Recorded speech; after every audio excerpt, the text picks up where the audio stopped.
Hello, I'm Mike of Nearly Enough Dice. This is the Kerbal Space Program. Asteroid Intercept 2 is about to do an intercept.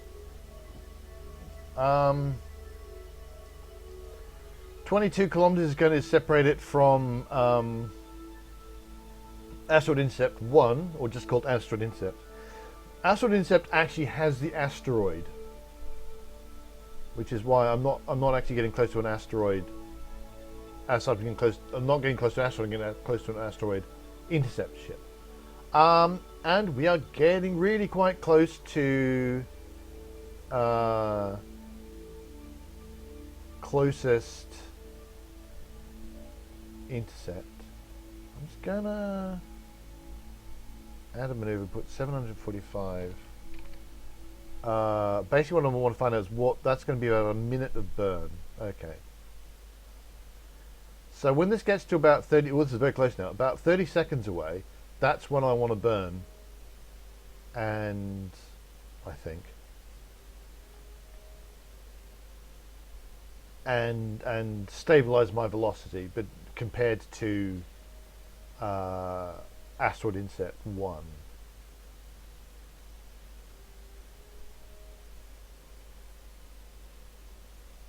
So, very close now.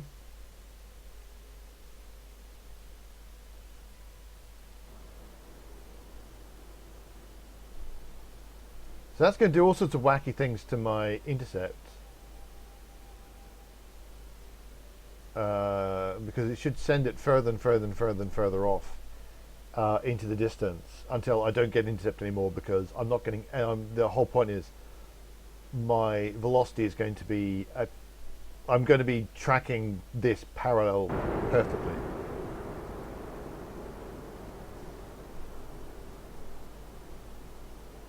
At least that's the thought.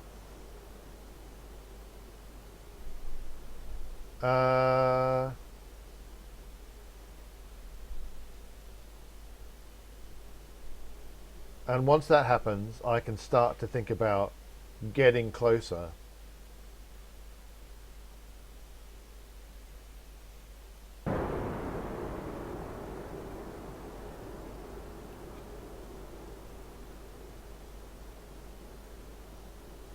And then I can just get into an orbit, and I should have plenty of delta V.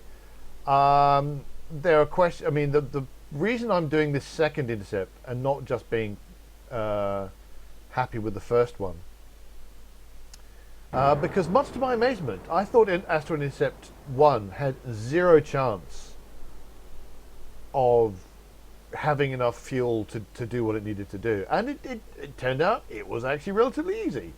It took a few restarts and a few regos, but the basic principle was actually fairly simple. And it actually had tons of fuel. It was able to get in contact, grab the asteroid, and I was able to work out that it needed a really tiny amount of delta V to get into an orbit, which is all the actual contract wants me to do. You can see the orbits becoming more and more parallel.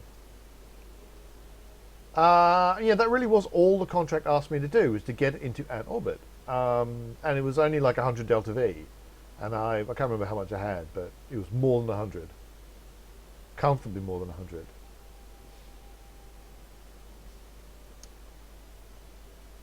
And I was very, very surprised by that.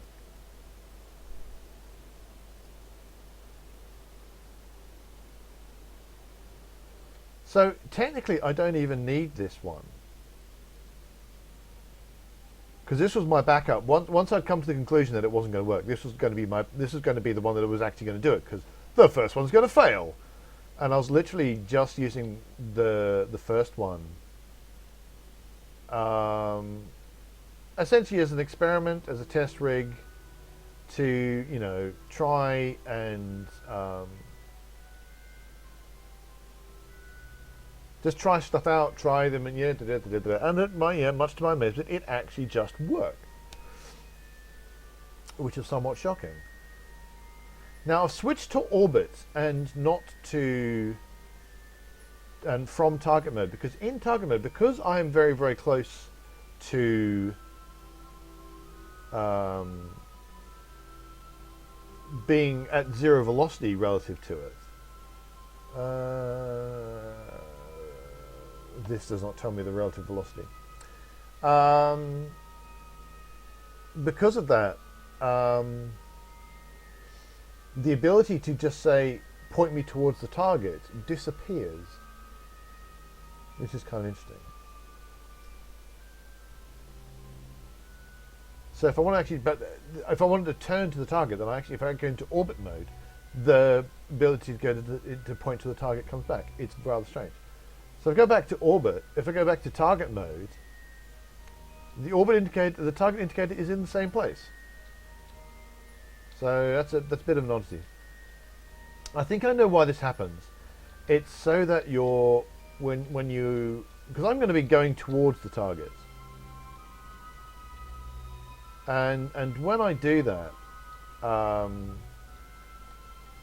there's a possibility of going past the target, and so this point on the nav ball will switch very quickly from I am pointing towards the target to I am pointing directly away from the target.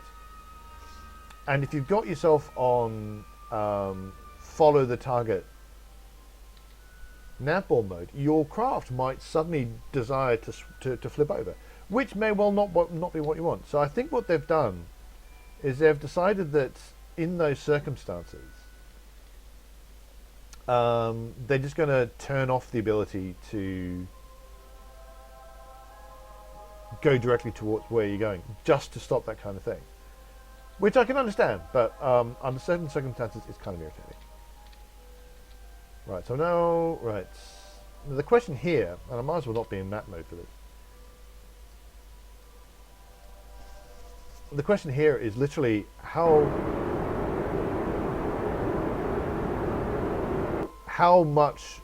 quickly do I want to get to the asteroid? Because I need to, if I give myself 100 meters per second towards it now, I'm going to have to take that 100 meters per second off, which means the whole thing's going to cost me 200 meters per second.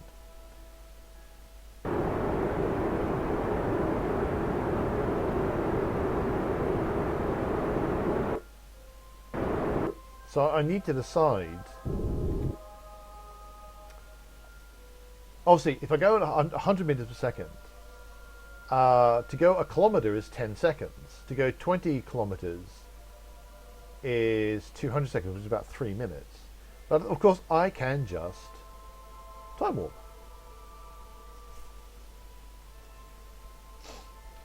I'm just curious as to what that's going to, if that's going to show me any indicators. I think I've still confused it. Which is fine. Ooh, slow down. Slow down, and go to retrograde. If you fast forward towards something you're targeting, always point to retrograde before you start time warping. That's not advice to you, that's advice to me, because I always forget to do that.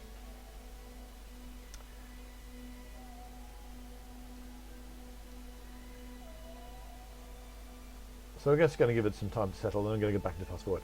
So it's all about how much time you're willing to spend,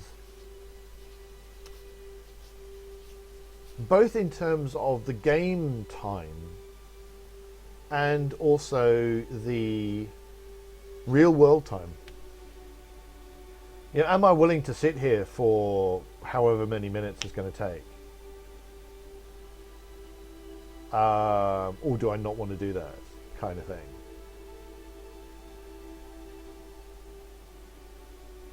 That's the only reason to go. I mean, 100 meters per second is just a number that I could choose. I could go at 10 meters per second, and it'll just take 10 times as long, but I could fast forward. That's an extra step of fast forward. And it means I get more delta V that I can, which I want, because the whole point is the whole point of this, what I'm doing, is to feed the remaining fuel in this thing into Asteroid Intercept 1. And so the more delta V I use at this stage, obviously, the less I've got left.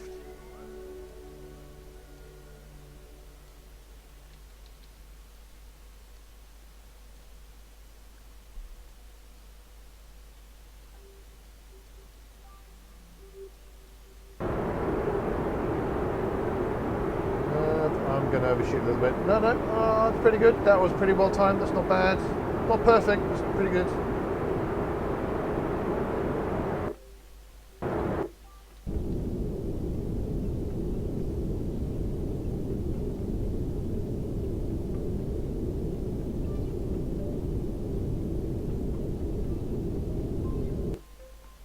Now you notice as I get very close, the ability to follow prograde and retrograde disappears.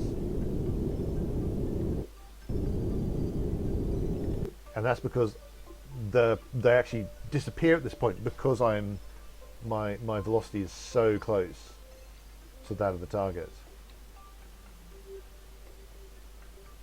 And so if I'd just been on follow prograde, then my whole craft could have flipped. And that might well have been bad, depending. So we're going to head towards the target now.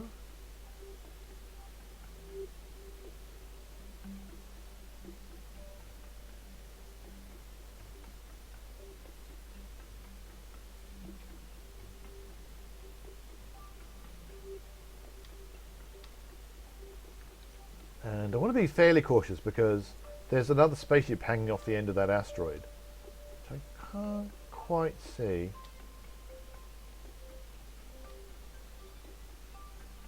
And I don't want to ram it. And I'm just going to do my usual thing of drawing the prograde marker on top of the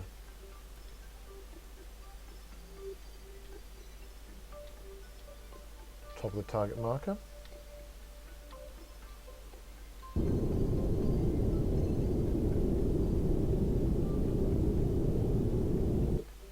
And again, it's all about how long I'm willing to wait as much as it is anything else.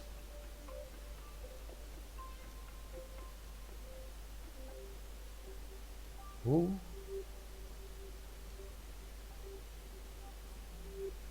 And forgetting that I should have gone pointing retrograde right away. Well, actually, what I think I'm going to start doing is I'm going to put on my RCS and I'm going to do my final maneuverings with RCS. Can I do that? No. Right, let's quickly just do a quick... Right, so I'm completely upside down as far as the asteroid is concerned. Hang on. No, I'm not. No, I'm actually more or less okay. There we go. Yeah.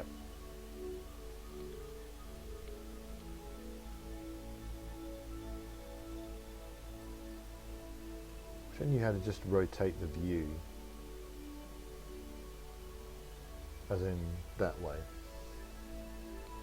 Right, so we're going to go kill our velocity a little bit. Whoop.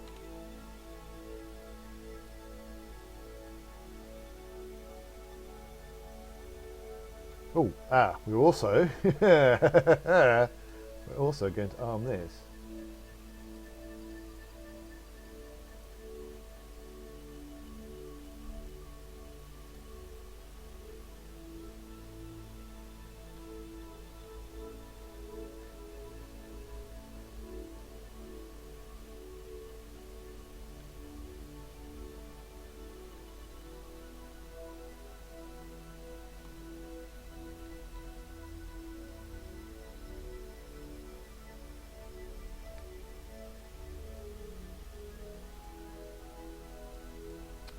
And let's head towards...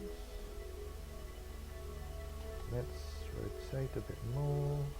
In fact, we could rotate the craft. There we go. If I can't rotate the universe, I'll rotate the craft.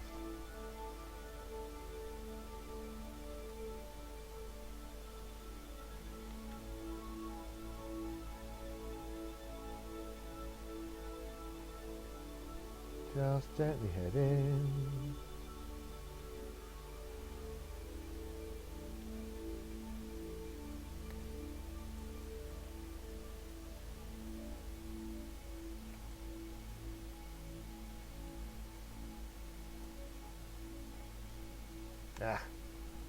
Can't get the view I want.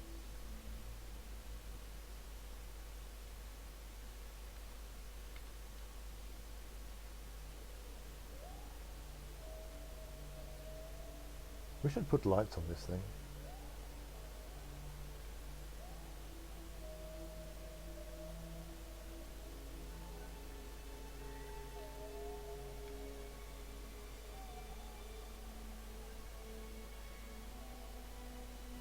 And slow down a touch.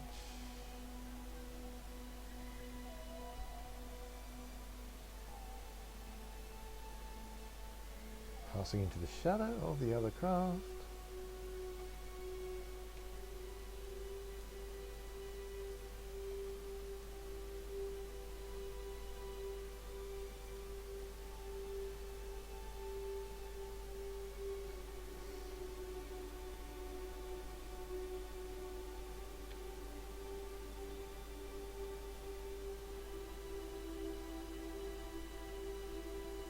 There we go. Excellent. I have now forgotten which is 1 and which is 2. I think this is 2. But what I can now do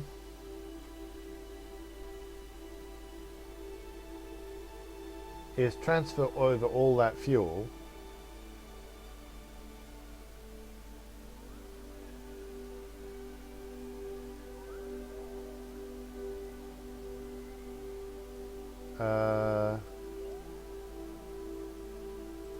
then release, and so now this craft, which is the only one that's left, has a whole bunch of feet, and this is now floating in space and is space junk, and I really shouldn't do that. I wonder if I've got enough delta V in the monoprop tanks to deorbit this. Probably not.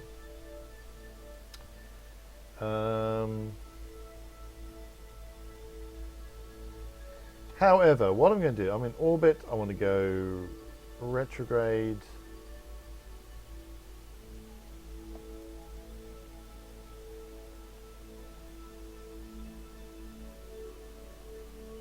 And take away that maneuver because I'm not using that maneuver anymore.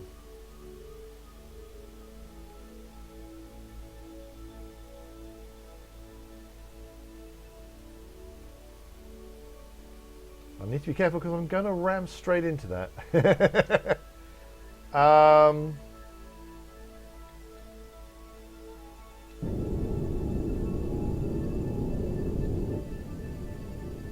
So this is where... Let's make sure I'm not going to...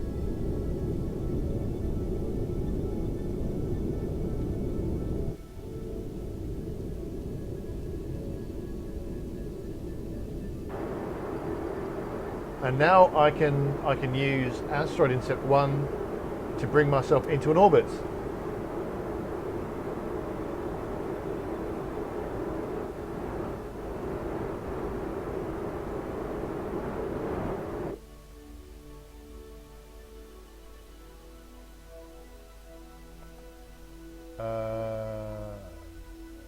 Oh. Well, oh, for heaven's sake! For some reason, that have a new discovered that wasn't ticked. I was like, what? Does that not count? How does that not count? There we go. We now have brought a newly discovered Class A asteroid into an orbit around Kerbal, and I've got over 1,000 delta V to play with to do silly things. So that's 120,000 Kerbal bucks. 16 science and 26 reputation, so that's pretty good. So I can now bring, I've got quite a lot of delta V, so I can probably bring that in a lot closer. Possibly even bring it into a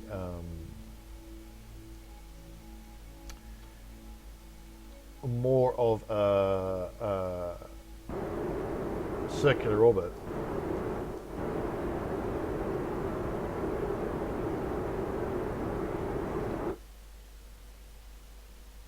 Yep.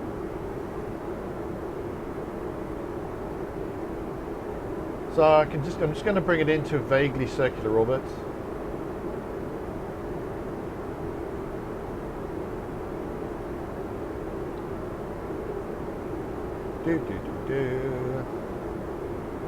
Basically 6K is what I'm aiming for.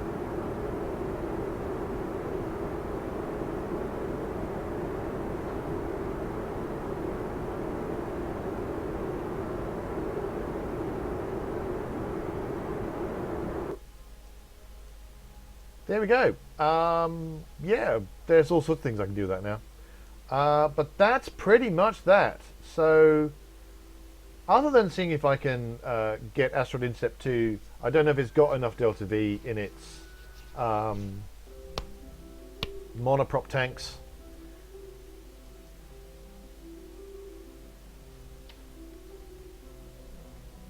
Point at retrograde.